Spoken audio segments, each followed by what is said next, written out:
कि गुरु और शिष्य का इतना लगाव, इतना अपनापन होना चाहिए जैसे सुई में धागा डाल दे, वो लटकता है, सुई के साथ ही लटकता रहेगा और नीचे मार देगा वो लकड़े को नहीं क्यों करेगी। तो ऐसे अपना लगाओ अपने सच्चे गुरु में इत लगा लो। तो ये हुआ गुरु शिष्य का प्रेम, गुरु शिष्य का जो आपस में संबंध। जब हम यहां से जाएंगे तो आपकी यहां से मृत्यु होगी तो आपको गुरुजी ही इतना लगाव होना चाहिए गुरुदेव में कि हमने जो कुछ नहीं चाहिए, परमात्मा गुरुजी आज्ञा पाओ मेरे। तो वो फिर ऐसे आप सीधे वहीं पहुंच जाओगे जहां आशा था वासा हुई।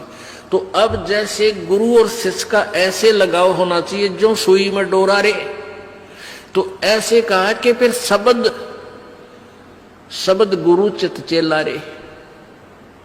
जो मंत्र गुरु जी ने आपको दे दिया वो तो तेरा शब्द, और इस चित्त ने, इस मन ने उस शब्द जो मंत्र दे रखा है उसका चेला बना दे। इस मन को उस मंत्र का, इस सुरत शब्द समावे। तेरी सुरती, तेरी मन, तेरी आत्मा उस दिए हुए मंत्र के साथ ऐसे चिपकी रहे, ऐसा ध्यान रखे, इतना उसका सेवन करे जो सुई में डोरा रे।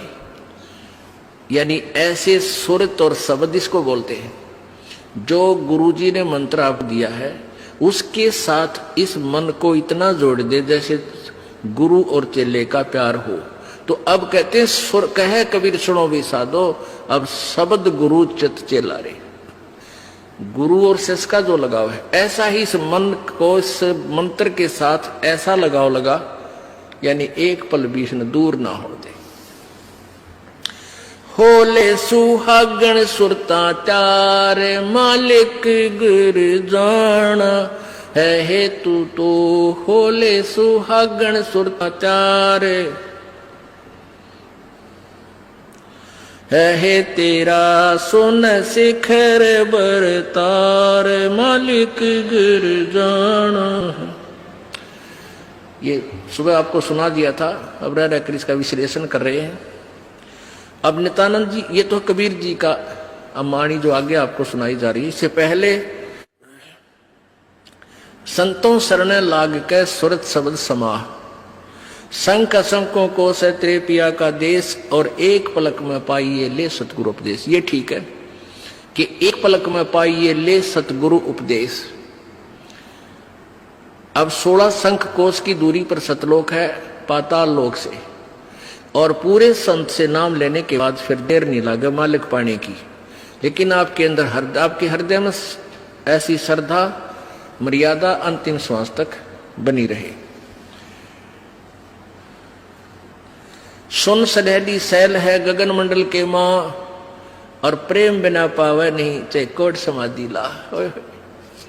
जब तक आपका प्यार मालिक नहीं उमड़ेगा इतना भगवान मिले नहीं। हाँ, वर्क डन मिलेगा, किया कर्म अवश्य मिलेगा। जो साधना आप कर रहे हो, भक्ति कर रहे हो, दान कर रहे हो, ये मिल अवश्य, ये जरूर मिल जाएगा, लेकिन मालिक नहीं मिल पाएगा जब तक प्यार नहीं उमड़ेगा।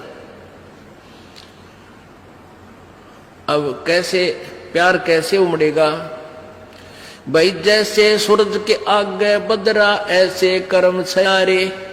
भाई प्रेम की पवन करे चित मंजन फिर झलके तेज नयारे।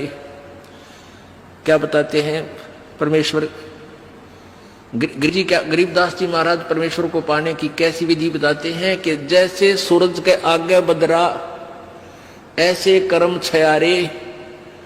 हमारे पाप कर्मों की छाया आत्मा और परमात्मा के बीच में ऐसे होगी जैसे सूरज के सामने घनघोर घटा छा जाती है। वो घटा, फिर वो बादल कैसे वहां से दूर होते हैं। तेज हवा चलती है तो बादलों को तितर बितर कर देती है, और सूर्य का प्रकाश फिर ज्यों का तुम समक्ष होता है।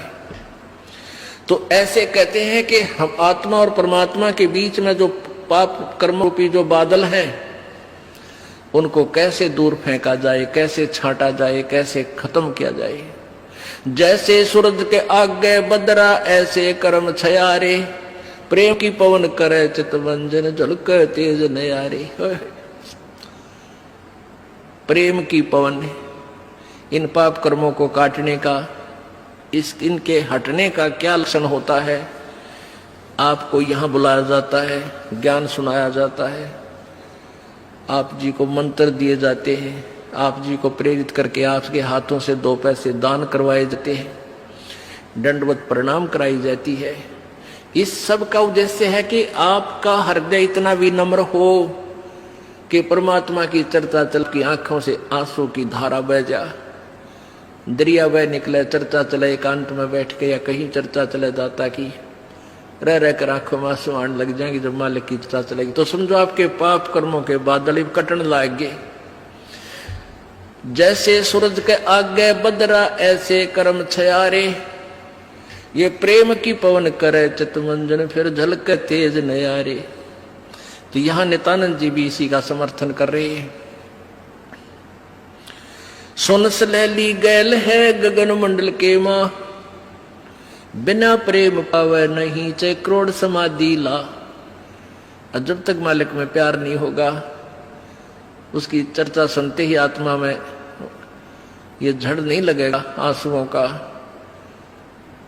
तो तब तक बात काची रह रही है आपकी। लेकिन होगा, अभ्यास बढ़ाओ, मालिक की भक्ति करो, ज्ञान सुनो, और अवश्य होगा। यही प्रोसीजर है। किसी के घने बादल हैं, किसी के थोड़े घने हैं, वह भी इसी तरीके से हटेंगे, हवा चलती रहेगी, धीरे धीरे उनको इधर उधर कर दी।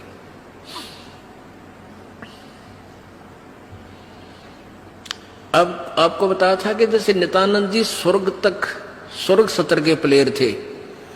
अब जैसे डिस्ट्रिक्ट लेवल पर यानी जिला स्तर पर बच्चे खिलाड़ी खेल खेलते हैं, नियम वही होते हैं उनकी एक ही जैसे, और जो राज्य स्तर पर खेलते हैं उनके भी नियम वही होते हैं, लेकिन लाभ गणा होता है। और जो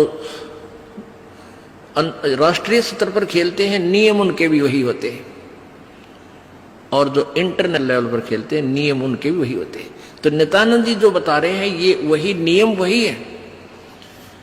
अब क्या बताया उस परमात्मा की यहां जाने का।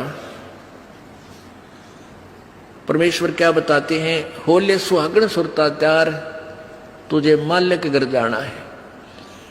अब सुहागण कौन है और कुंवारी कौन है?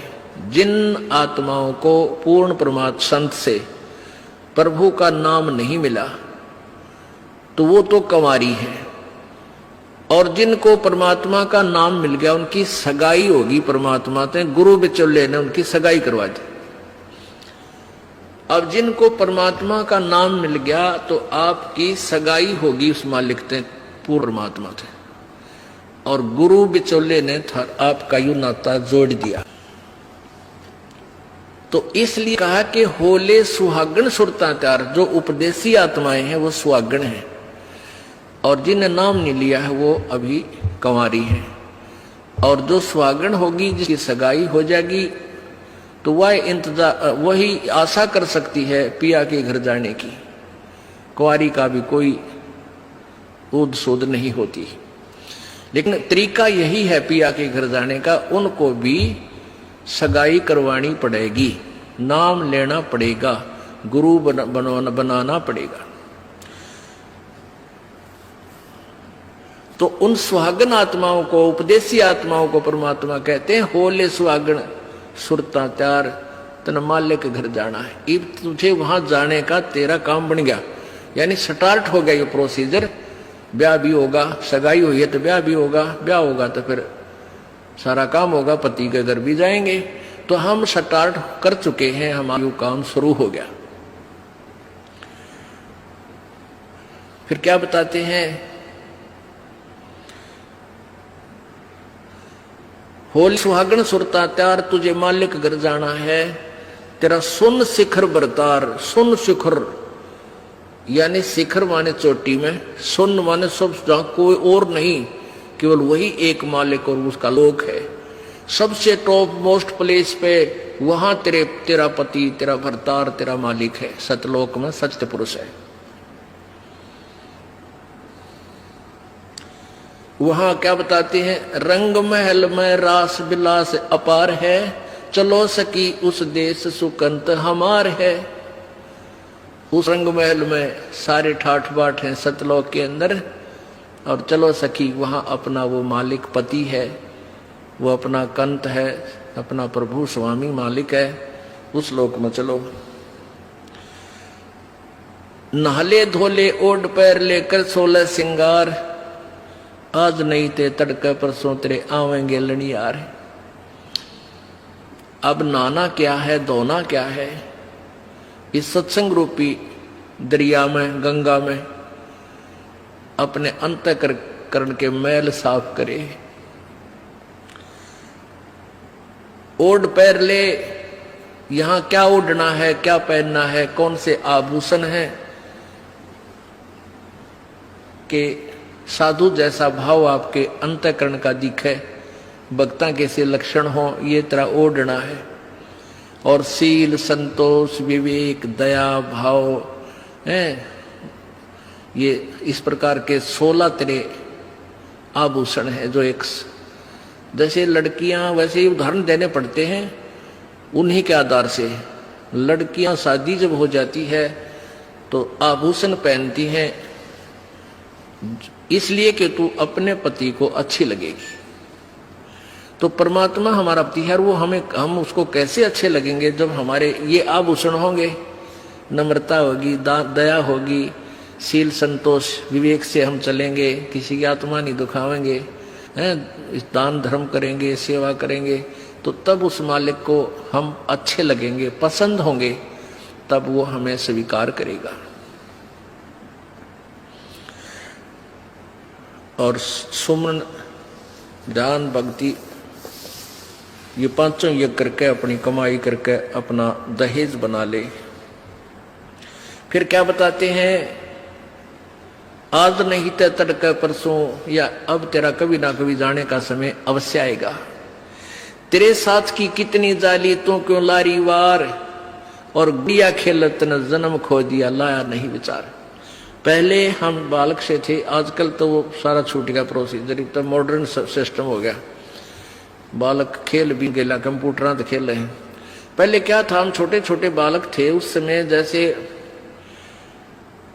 दहेज देते थे लड़कियों को, तो उनका के देश था, ऐसे कोई क्या करते थे, लड़की को भेजना होता था तो उसके लिए कपड़े लाते, तो उसको क्या बताया जाता था कि इसको आगे वाली, इसकी जो ना सास, ननंद, पित्त और आसपास की जितनी लेना देना होता है, तो उनकी न्यों क्या करते, 40 तीड़ अग्निया की लाइयो, 40 सूट, तीड़ तना समझते होंगे आजकल के बच्चे, पहला घाघरा हुआ करता है सब बारह, और उसको ऊपर एक कुर्ता, एक चुंदड़ी, उसने तिल बोलिया करते।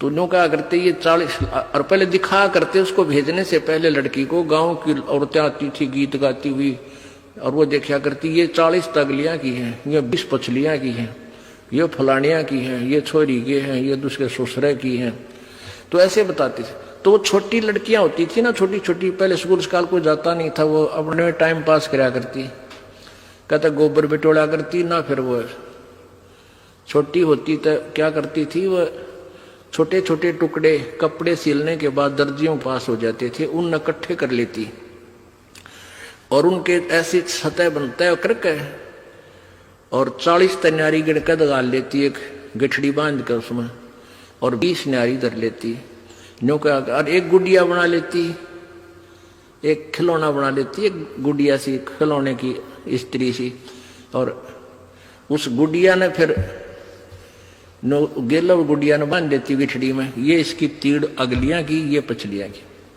और वो होते ही थी चीथड़े कपड़े टुकड़े से, और उनमें तो दूसरा कोई भाई या बहन उसी के लेवल का, 1-2 साल बड़ा छोटा, और एक आधा टुकड़ा निकाल लेता ना उसकी तीड़ मत है, उस गठड़ी मत है, वो पोटली बांध रही थी वह, तो वह रोन लग जाती वह लड़की, अरे मेरी तीड़ काट ली, 5 पीटर रोवर, रोटी नहीं खावे, और ओढ़ चीथड़े ने वह तीड़ बांध रही, वो सूट बांध रही पूरा, तो बालक थी। और जब उस बेटी वाली लड़की बड़ी हो जाती है, युवा हो जाती है, और फिर उसका ब्याह हो जाता है, उसकी शादी हो जाती है, विवाह हो जाता है, फिर उसको वो ओरिजिनल तिल मिल रहा है, वास्तविक तिल मिल रहे हैं, उसने वो सूट मिल लेंगे 10-20 जो भी उसके होते थे, तो फिर वह गुडिया लाना खेला है, क्योंकि वह सैनी होगी, वो मैच्योर होगी। तो पुण्यात्माओं, परमात्मा हमें क्या बताना चाहते हैं कि तुम यहां जो बेटा बेटी कार कोठी संपत्ति जोड़ने में जो तुम खेल खेल रहे हो, ये गुडिया वाला खेल है। और जब आप इतने मैच्योर हो जाओगे, आपका ज्ञान इतना स्वस्थ हो जाएगा, आपको ये पता लग जाएगा कि ये सब नकली सांग है, झूठा सुख है, अस्थायी टेम्परेरी रिलेशन है हमारा यहाँ पर, और हमारा स्थान सतलोक में है। तो फिर आप इन गुड्डा गुडिये के खेलने की फिर इच्छा नहीं कर सकते, सपने में भी नहीं कर सकते।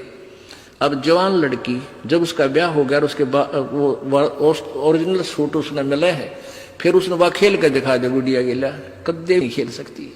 तो आपको जब ये रह रह कर ये ज्ञान इसलिए सुनाया जाता कि आपका इन गुड्डा गुडिया के खेल से मन हट जा, आप इतने मैच्योर हो जाओ, आपको वास्तविकता का पता लग जाए।